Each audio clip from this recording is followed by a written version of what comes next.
Yeah, I thought it was a really good game for us to keep building on what we've been doing. And the big word was trust after the LMU game, and we got to continue to trust the offense. We did a great job of that offensively late in the LMU game, and I thought all game today the ball was zipping around. And then defensively, just a little more talk and a little more urgency, and talk builds trust, and that's something that I thought we did a better job of today, holding Oregon State to 67 points. I think it was early in the second half when Jerome hits this kind of like fadeaway jumper to kind of bail you guys out at the end of the shot clock. You guys both kind of smile at each other. As far as his game goes, I feel like his story has kind of not been brought up in these kinds of settings that often. What has he brought to you guys these last few games, I guess on both sides of the ball? Well, the same thing that we recruited him for, the same thing we expected of him all season. He's done a great job of really just kind of playing to his strengths the last few games, and it's hard. Like when you're in a new system, you're across the country from where you've been your whole life. It was just a lot of learning for him, and he was a little quieter. It wasn't as forceful defensively as we knew he could be. And went home to mom and had a good Christmas and kind of got reset. Everything sunk in a little bit, and I just think he's playing a lot more confident and just playing like himself now. Then Adria, not only goes 3 for 3 at the free throw line, but the 2 steals and breakaways. Jerome said he had a little bit of jelly in his game that we didn't know about. What did you see from Adria today? He played with a fire. He's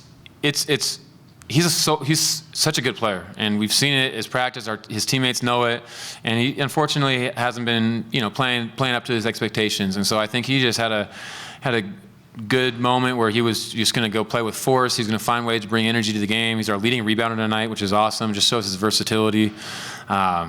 And we talk a lot with him about playing off two and playing on balance and making his reads, and he did a great job of that. And when he plays off one, you better go dunk it, and you better go up with power, and he tried to go do that in the first half. I want him to get his creativity back. I'm not even mad at his turnover he had behind his back. I want that once a game from him. He's a playmaker for us, and I just thought he played way more under control tonight.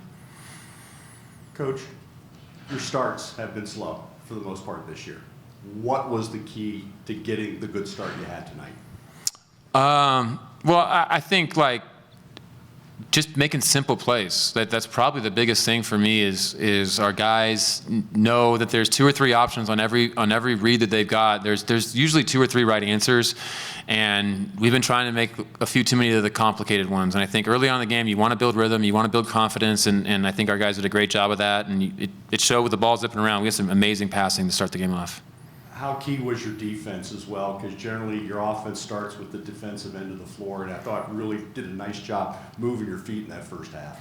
Absolutely, and I think it's all connected. Like the unselfishness that we played with on offense, you could see that in the talk and the rotations that we had on defense. The guys were flying around. They weren't scoring on their first drives. They were throwing those paint to paint passes. They had 4 threes in the first half or something like that. 4 threes in the first half that they had to make a few extra passes on. We're forcing them to go to their third option where they're having to make those extra passes. We're going to be in a good spot defensively.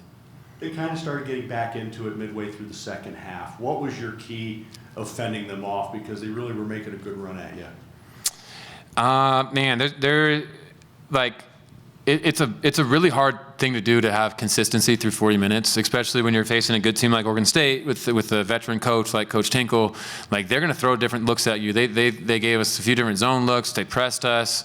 Offensively, they had some different lineup changes that they went to. They played a little smaller tonight, and I thought we just had to find ways to play with force and momentum. And our guys are starting to learn what that looks like. You can talk about X's and O's all you want at a timeout. That's great, but if someone can go get an offensive rebound or deflection, make an extra pass, dive on the floor, that's how you get the momentum back in the game. If I'm not mistaken, I remember you saying, Coach, after the Eastern Washington game about sort of the turn in the season this could be, ending the 5-game losing streak, starting to turn around, and minus the Seattle U blemish, 5 of the last 6 games have won. And what have you seen in this team and their growth to be able to get to a point like this and after a game like this? Well, I just really appreciate this team for trusting the process. I've been a part of teams where different guys will start, questioning things when you're going through hard times, and we didn't start the year off like we wanted to, but it's hard. We lost a lot of really good players last year, and that's just the reality of where we're at in college basketball. That's going to happen, and when you don't have that much returning, you're gonna go through some ups and downs. And I thought our guys really just continued to buy into the process. We've won 5 of 6. That Seattle game at Seattle, they're obviously playing pretty dang good. Like that's a really good team that we struggled to score on, but I think we have gotten better. We had 4 games in 8 days, and we haven't had a real chance to breathe or grow from these games, where every game is like gold right now, because like these guys haven't been through a lot of this. This is their first time going through conference play. We got to learn from these wins, which is a lot more enjoyable than learning from the losses like we did in the preseason. But I think hopefully we start to build some momentum, and people start to see what we're doing out here. With your next 3 games being one of the hardest 3-game stretches you can have at Moraga, Gonzaga, and then at USF, how do you take these lessons and apply it to not just one of those games, but across a stretch that's particularly difficult?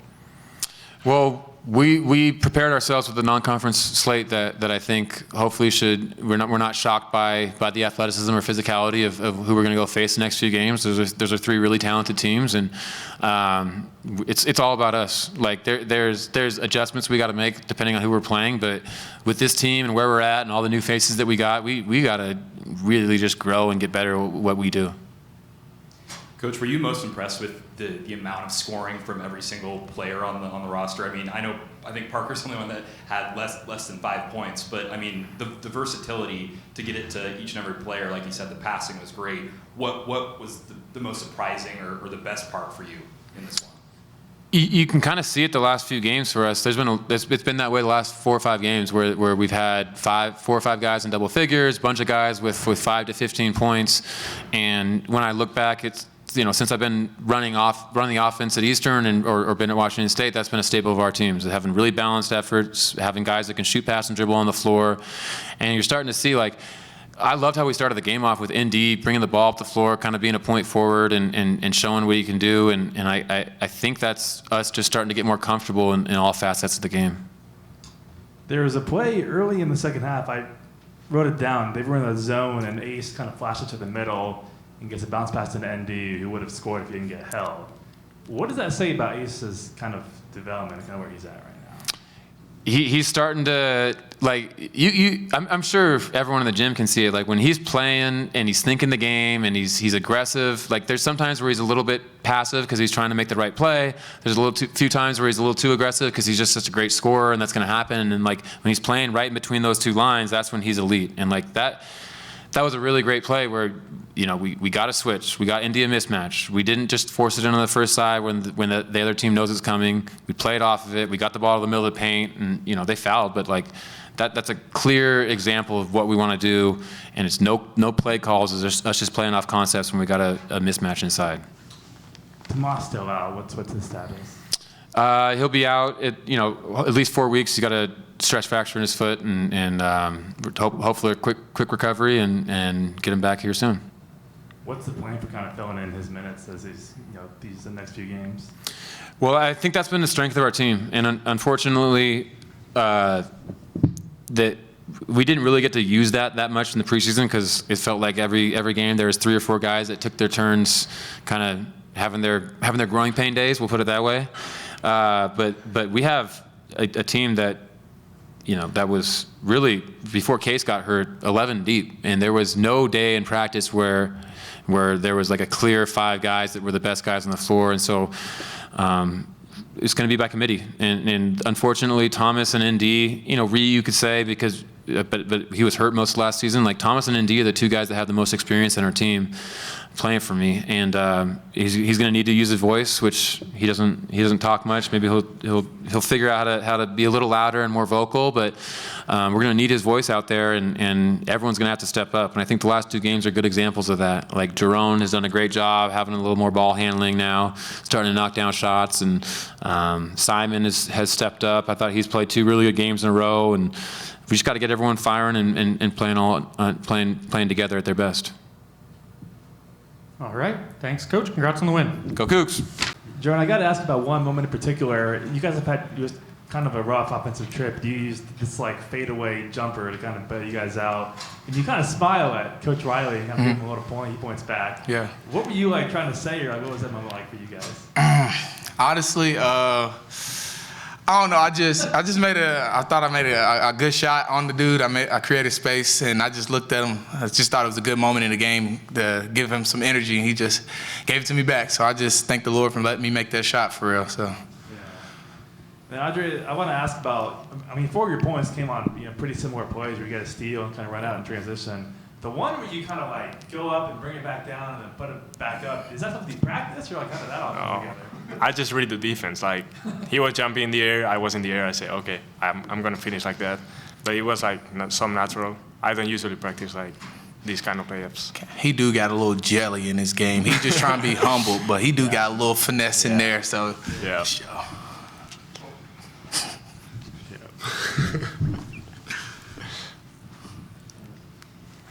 One for Adria. I mean, looking so far at this season, to be able to come out here and have a performance like this and have the impact you've had off the bench on both sides of the floor and being able to just be high-flying, so dynamic in this game. I mean, what do you see in your game and your growth and maturity over this year to get to a point like this? I feel like I try to do like always like hustle plays, like try to bring my whole things to the team. So I just trying to go as hard as I can, always like my 100%. So I think I also have to my teammates to do the same. Like if they see that, I think always the coach say like the head of snake. Me and Ron, I think, are a good example of that. So we're always trying to make the right things as 100%. So yeah. And Jerome, one for you. Just about that hot start, have that LMU game where you're behind so early and had to climb back in and pull off a win. To have kind of the opposite start of being so strong at the gates, being so hyped up early on and doing that. What was it like, sort of mentally going through all that and being able to jump out so fast? Honestly, we just been struggling to get off to good starts in the game. So coach just been emphasizing getting off to a fast start and just throwing that first punch. And I just think they put us in a great position today to go out there and do that. And we just played aggressive, and we're all sharing the ball and hitting shots. So I just think it played off in our favor today. This one's kind of for both you guys, but at least maybe I'll start with Jerome. Tell me a little bit about finishing out that first half with so many defensive stops, and then kind of doing the exact same thing to start the second half. How big was it to get all those defensive stops? Honestly, man, that's what we've just been striving, preaching this whole season, is just hanging our hat on defense and really just making it hard for the other team to score. I mean, if we just play defense, I just think it leads us to having great transition, and it's just easier to make plays on offense if we're playing good defense. And I think that's what the coaches and us just been stressing to each other. So yeah. Yeah, I think like when we're good on defense, everything flows like in the right way in offense. So that's kind of nice. Yeah. Adria, Coach Riley talked a lot about the transition that you've had to make from Spain all of a sudden to this new country, new state, everything new. Like, what has been the biggest hurdle you've had to kind of get over with as far as that transition goes, and how do you feel like that's kind of going for you so far? I mean, it was pretty hard because maybe in the beginning, the place is completely different. So I would say that all the teammates, all the stuff are helping me a lot to play like how to play here, because it's completely different play style. So I'm still adapting on that. Yeah. Like, what do you think is the biggest difference between the game here and the game that you're used to in Spain, and how has that kind of affected your game? I would say like maybe it's more physical, big bodies. Everything is more like stuck in the paint. There's more guys there, so you have to start reading that. Maybe I was going like just one dribble layup in Spain. Here you have to find the open shot better.